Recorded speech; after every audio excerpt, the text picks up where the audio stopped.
So today we're going to be making this amazing stir fry by prepping up the veggies. So here I have some colorful red bell peppers. So just wash them very well and cut them up like this into long strips and take off the white parts.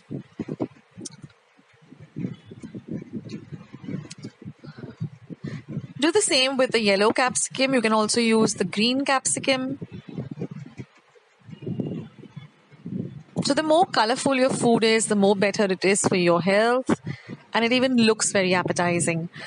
And now we're going to chop up and prep the broccoli. So just cut off the stems or the stalks and cut up the florets into medium bite-sized pieces.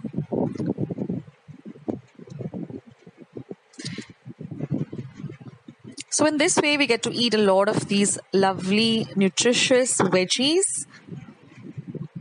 And since we're stir frying them, they're not going to lose any of their nutrition, and it's going to be really very delicious too. Now we're going to chop up about 10 cloves of garlic very, very fine.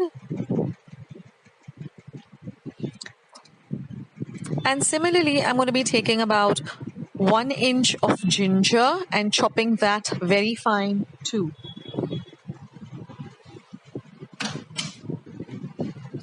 So in this way, you first peel the ginger and then very, very finely chop it up with a very sharp knife.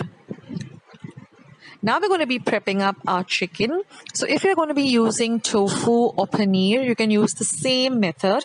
So first, in some olive oil, you just place your chicken breast. I'm using boneless chicken breast, and just season it with some pepper and salt. And now once it's completely cooked, you're just going to slice it up into thin slices like this. So now we have all our veggies and chicken prepped. Now let's see what other ingredients we will require for this stir fry. These are very simple ingredients we always have in our refrigerator or our pantry. So this was 1 cup of broccoli that we prepped. Now for prepping up my broccoli, I just soak it in some salt water for about 10 minutes and then give it a thorough wash. With my bell peppers, I use ordinary liquid soap, and just give it a thorough wash. And this is all the other ingredients prepped up. Okay, besides that, we require about 2 tablespoons of pepper powder, 1 tablespoon of red chili flakes, 1 tablespoon of red chili sauce, 1 tablespoon of sweet chili sauce, 1 tablespoon of soya sauce, 1 tablespoon of white vinegar, and some salt to taste. So let's start making this stir fry.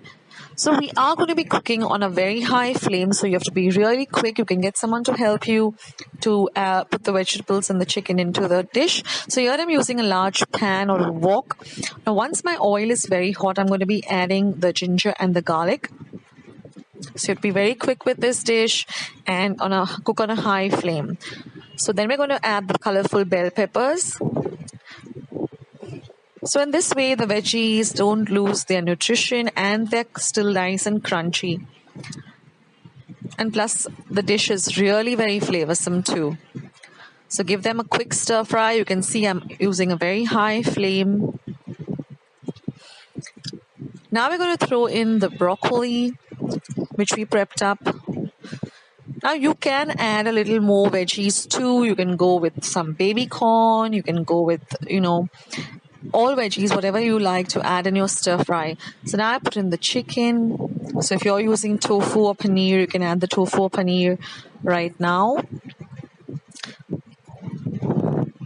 And now we're going to add all the other lovely ingredients which really give a lovely seasoning to this dish, starting with the pepper powder, the red chili flakes, your salt. Now you can adjust the red chili flakes and the pepper according to what you like, according to your taste, and quickly give everything a stir.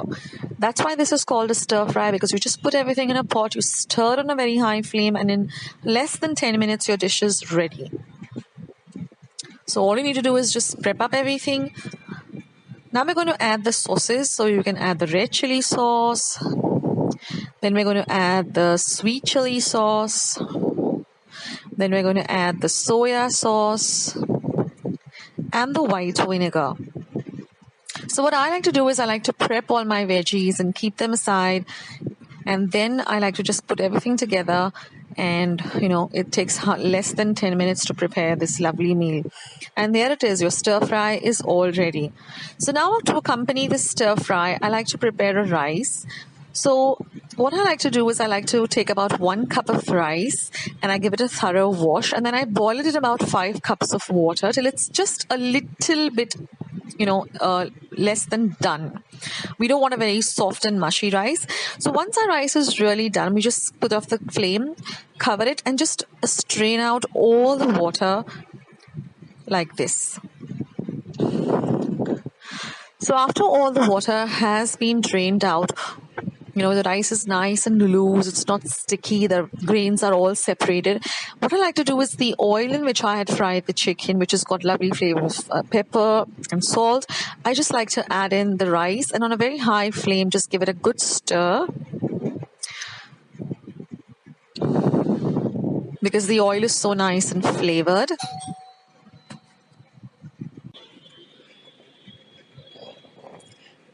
And now we're going to plate up our lovely stir fry and rice. So first we're going to put the rice.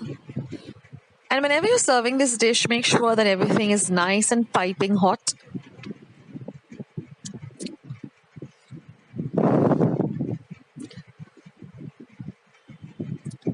And I'm just going to garnish this with some lovely fresh coriander, which has been finely chopped. And then we're just going to add the lovely stir fry. This dish takes hardly any time to prepare, and the end result is really delicious.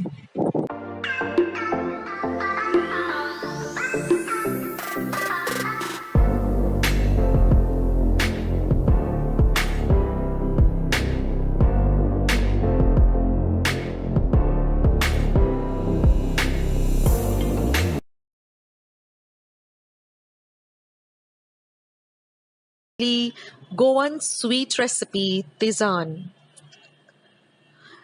So now these are the ingredients. As you can see, just 3 ingredients.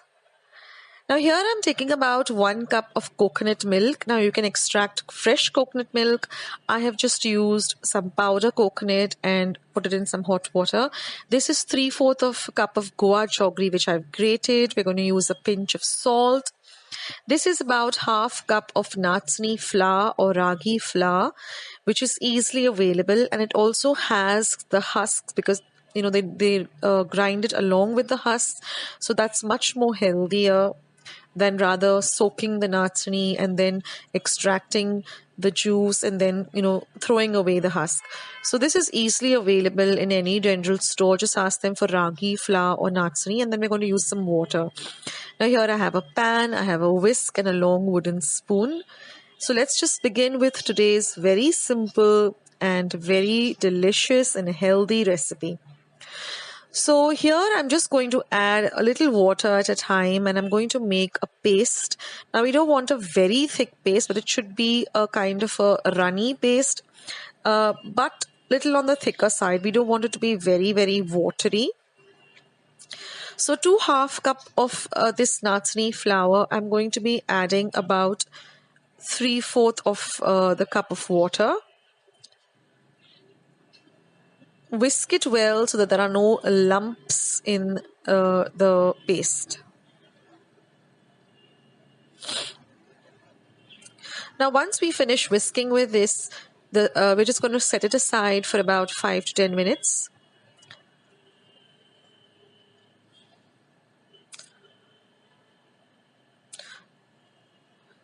We want a very smooth paste.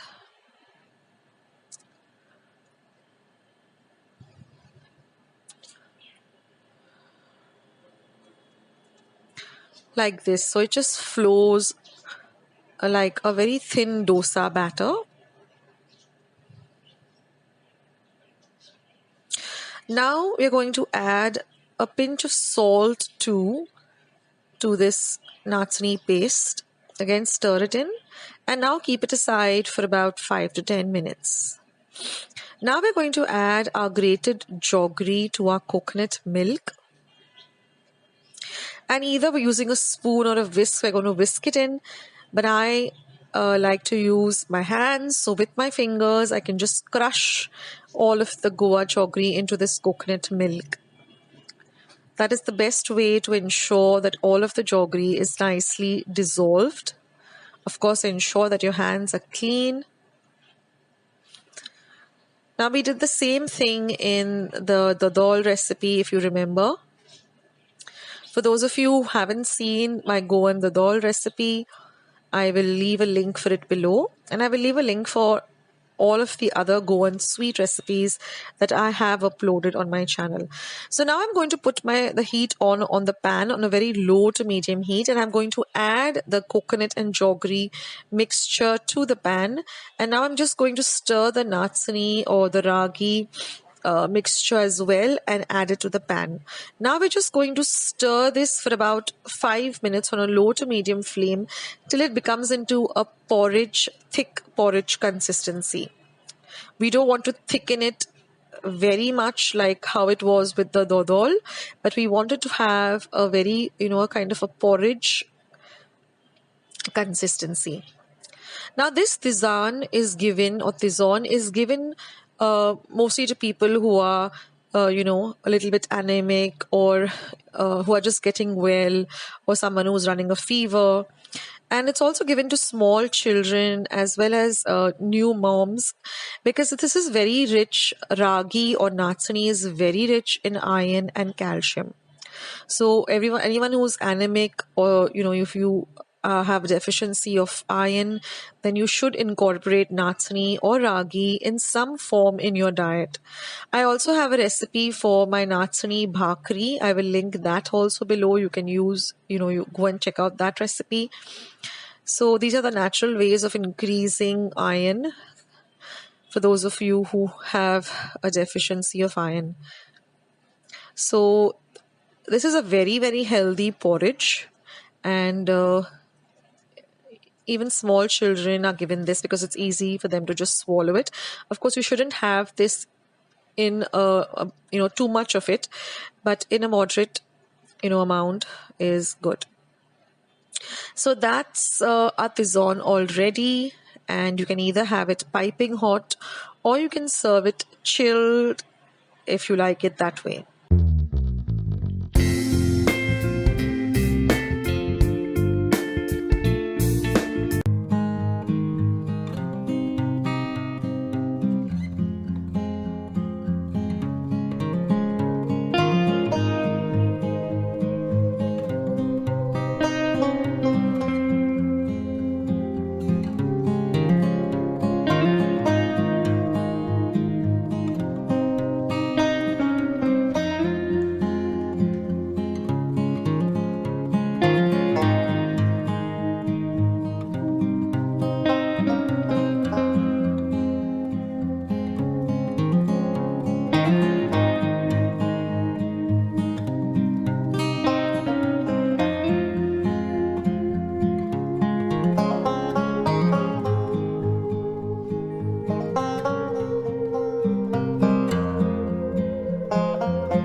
So friends, let's start with today's recipe. Now here I have one large tomato which I've chopped very fine into these small little cubes. One large capsicum chopped very fine. This is one large onion chopped very fine. These are about 6 to 7 large cloves of garlic chopped very fine. So if you chop them up really fine, it gets everything gets blended well together. Now here I have about 1 teaspoon of chaat masala, some fresh coriander, about 1/4 cup. This is about 2 tablespoons of pav bhaji masala and 1 inch of ginger grated, and a little bit of butter as required. Now here in a pan I'm going to be heating 1 teaspoon of oil, as well as half a tablespoon of butter. Now you can skip the butter if you don't want, but it adds a lovely flavor. Now I'm going to add the onion, and I'm going to fry the onion really well. Now I'm going to add my grated ginger, and I'm going to fry everything really well.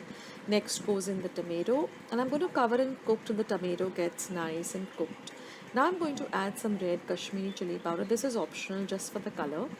Next goes in some salt to taste.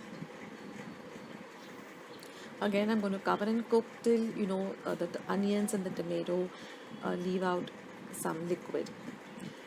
Now I'm going to add the capsicum, and I'm going to fry the capsicum well too. Now I'm going to add the pav bhaji masala and fry everything well. The aroma in my kitchen is just fantastic with this pav bhaji masala. And now I'm going to add the chaat masala. This also really enhances the flavor of this dish. And now I'm going to fry everything really well, and I'm going to add my fresh coriander and turn off the flame. I'm going to mix everything well together, and then I'm just going to set this aside till it comes to room temperature, and I'm going to transfer it into a bowl and set it aside to use later. Now here I've taken about 1 tablespoon of butter and melted it. To this I'm going to add a 1/4 teaspoon of chaat masala and 1/4 teaspoon of cumin or jeera powder, and I'm going to add all of that garlic that I chopped fine, as well as the coriander. I'm going to give everything a good mix. Now I'm going to cut up the pav, and I'm going to apply this butter mixture evenly all over the pav. And then I'm going to heat up my pan. I'm using an iron heavy duty pan. I'm going to add a little bit of butter, and I'm going to fry the pav with the butter side down. Next, I'm going to apply the mixture that we had prepared with the onions and the capsicums and the tomato and the pav bhaji masala onto 1/2 of each pav, and a little bit of grated cheese. Then I'm just going to close the pav like this. Prepare as many as I require. So this was my family, so I prepared about 2 pavs for each person. This is a little bit on the heavy side, so those of you who are health conscious or at the moment on a diet, this is definitely not for you. And now I'm just going to apply a little bit of butter onto the pav, and I'm just going to nicely roast the top of the pav. Like I said, this is heavy on the tummy, so you can have just 1 or just 2 at the most. And you're just going to fry the pav till it becomes nice and golden brown. And your masala garlic cheese pav is all ready, and it is super delicious. Do give it a try, guys. It's really worth it.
Well, friends, don't forget to give this video a big like.